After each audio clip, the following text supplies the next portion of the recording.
Oi, gente, tudo bem? Sou Dani Pacheco. Estou aqui com vocês para falar sobre um documentário que eu assisti, né, nesse fim de semana, que eu não consegui parar, que é o documentário Conversations with the Killer, The Ted Bundy Tapes, que é um documentário dirigido pelo cineasta Joe Berlinger, que ele é documentarista muito famoso, já foi indicado ao Oscar, já ganhou o prêmio Emmy e vários outros, ele é bem famoso.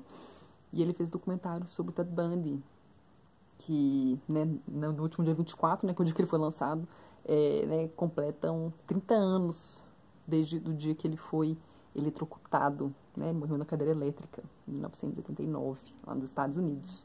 Então, é um documentário que, assim, que conta a história dele, principalmente pelas próprias palavras dele. Assim, a gente não consegue entender como ele era um psicopata, assim, dos piores possíveis. A gente não sabe o que se passava na cabeça dele quando ele estava conversando, a gente não sabia quando que ele estava mentindo, quando ele estava falando a verdade. Então, mas é muito interessante ver. Tem várias entrevistas com ele conversando com investigadores, policiais, jornalistas, enfim, tem fotos. Então é muito interessante ver como é que esse documentário constrói. A narrativa dele é muito interessante. Fica indo, né? Desde quando ele nasceu, aí avança para o futuro, quando ele estava dando entrevista já na cadeia, aí volta de novo, fica nesse vai e volta assim, e vai contando a história dele. Entrevista a família, entrevista a mãe dele, ex-namorada, entrevista. Ex-namorada não. Entrevista a mãe dele, algumas pessoas que ele conheciam ele quando ele era mais novo, depois quando ele ficou mais velho, policiais, investigadores, jornalistas que conversaram com ele. Então é muito interessante ver, né, a perspectiva deles, né, como é que eles viam o Ted Bundy, que era um cara assim, quando você vê, né, as fotos dele, você vê ele conversando, ele não parece ser um psicopata de jeito nenhum, né? A maioria dos psicopatas são frios, né? As pessoas, tipo assim, calculistas, frias, que você não consegue, assim, você vê ela normal assim, é uma pessoa igual o Joey de Você, da Netflix, né? Daquela série que eu também comentei aqui, no IGTV de Cinema de Boteco. É a mesma coisa. Aí, né, na hora de, né, cometer os crimes, ele vira um monstro, só que ninguém vê, só a pessoa que ele mata, né, coitada dessa pessoa. Aí, no caso dele, as vítimas dele eram mulheres jovens e muito bonitas. Uma das vítimas dele foi uma criança, foi uma menina de 12 anos, mas todas as outras, assim, né, que foram identificadas, que foram assassinadas por ele, eram mulheres bem jovens, maioria estudantes de universitárias lá nos Estados Unidos, e que ele, né, matava das mais variadas formas, estrangulava, mordia o peito, deixava marca no corpo, estuprava. Aí ele matava, aí praticava necrofilia, tinha mulher que ele arrancou cabeça, aí enterrou o corpo, levou parte pra casa dele, era uma coisa muito insana, ele era muito cruel mesmo, assim. Mas ele era um cara, né, para a pessoa que ele mostrava que ele era para os outros, era um cara jovem, bastante inteligente, queria ser advogado, tinha um futuro muito promissor como de advogado, amigável, você podia conversar com ele tranquilamente. Então é assim, uma pessoa que assim, você não consegue entender. Assim, não, assim, ninguém na época ele conseguiu surpreender muito porque ninguém acreditava. Esse cara, bonito, inteligente, tão bondoso, esse cara fazendo essas coisas, esses crimes hediondos, né? Então, assim, é muito interessante que você consegue entender, assim, você vê as pessoas, depoimentos das pessoas, que as pessoas ficavam assim, não dava pra você notar que esse cara fazia isso. E ele, tipo assim, ele confessou, assim, ele negou até a morte, quase que a morte dele, literalmente, todos os crimes. Aí só no final que ele, quando ele já estava com data marcada para morrer, na cadeira elétrica, que ele decidiu confessar os crimes para ver, né, se ele conseguia adiar mais a morte dele e tal. Não adiantou de nada, né, ele morreu mesmo assim.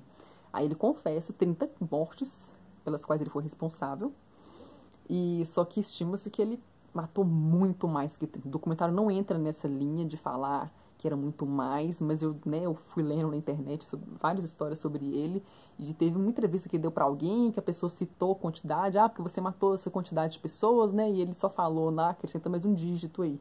Então parece que ele matou mais de 100 mulheres. E, enfim.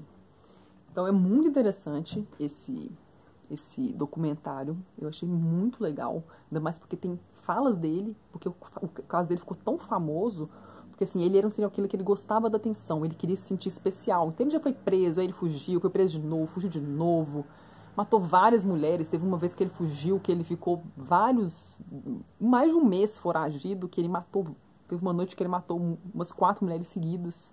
Então, assim, era um cara que ele sentia prazer em matar, em torturar, em estuprar, e praticar necrofilia. Uma pessoa que tinha prazer nisso. Então, tipo assim, ele queria fazer cada vez mais. Ele ficava muito tempo sem fazer, ele ia lá e matava várias de uma vez, sabe? Então, ele é um cara muito, assim, ninguém nunca vai saber o que se passava na cabeça dele. Mas aí o documentário mostra algumas vezes que às vezes ele ouvia voz, ele dizia que ouvia voz na cabeça dele, falando que tinha que fazer aquilo. No final dele, quando ele estava, horas antes dele morrer, ele deu entrevista para um cara lá de uma igreja, que ele, se não me engano, era um pastor, não sei, que ele falou que ele culpou, não culpou, né? Mas ele falou que ele tinha esse comportamento dele tinha influência de pornografia, de algumas pornografias que ele lia quando ele era mais novo, que eram violentas. Mas assim, ele falou isso nessa entrevista, mas eu já vi um caso dele que ele foi questionado sobre pornografia e ele respondeu que só tinha lido no máximo 3 revistas pornográficas na vida dele. Então, assim, é um cara que você não sabe. Você não dá pra saber quando ele tá falando a verdade, quando ele tá mentindo. Então, assim, é muito louco. Acho que pra quem estuda psicologia, psiquiatria, ou qualquer pessoa que acha interessante esse tema, acho que vale muito a pena assistir. É porque é muito louco, é muito interessante você ver o que esse cara fez, como é que ele enganou tanta gente por tanto tempo. Tinha um próprio julgamento dele, que ele foi condenado, né, por homicídio e tudo mais, foi condenado à morte, né.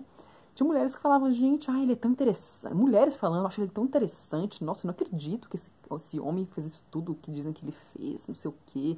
As pessoas não dá, era um cara muito charmoso, muito inteligente. Você fica assim, esse cara fez isso, essas coisas, que horror, não é possível.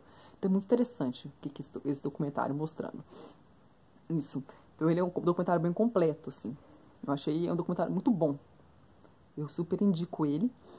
E pra quem não sabe, né, ontem foi exibido no Festival de Sundance um filme, que também é do Joe Bullinger, que ele fez, né, que é um filme que vai chegar aos cinemas, não sei a gente não sabe quando ainda, porque ele foi exibido ontem no Festival de Sundance, então os compradores vão ver como é que vai ser a recepção do filme e tal, aí eles o distribuidor tem que comprar o filme ainda, aí vão anunciar a data de lançamento, tem que ver como é que vai ser essas coisas. Então no Brasil não tem previsão nenhuma, mas nos Estados Unidos provavelmente vai ser esse ano.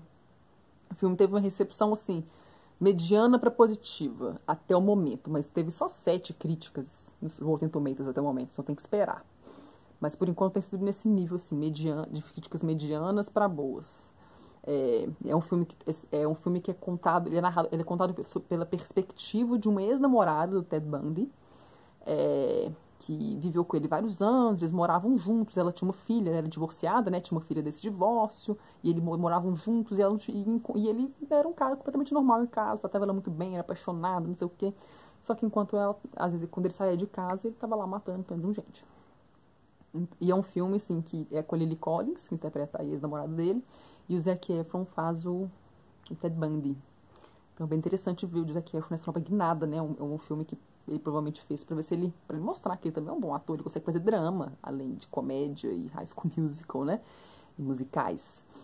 Então vamos ver se ele, né, vai ter mais oportunidades, vai ganhar poder interpretar novos papéis mais, né, dramáticos, assim, depois desse filme. É um filme que se chama, o nome dele é muito grande, difícil de pronunciar, que o nome desse filme, ele é literalmente falar, acho que de um juiz que falou pra ele, Extremely Wicked, Shockingly, Evil and Vile, que é o nome do filme. Em português ainda não tem a tradução, tem que esperar. Mas é isso. Eu super indico, tá? Conversations with the Killer, The Ted Bundy Tapes. Ela foi lançada na Netflix no último dia 24, que, né, quando completou 30 anos, né, da morte do Ted Bundy. Mas é muito interessante mesmo. Como é que esse cara conseguiu virar o centro das atenções e conseguiu gente vendendo camisa dele, vendendo chaveiro. O cara virou uma figura, até hoje falam dele, ele morreu há 30 anos. Então ele é um dos principais serial killers da história dos Estados Unidos. Então, muito interessante, super recomendo, tá bom? Beijos.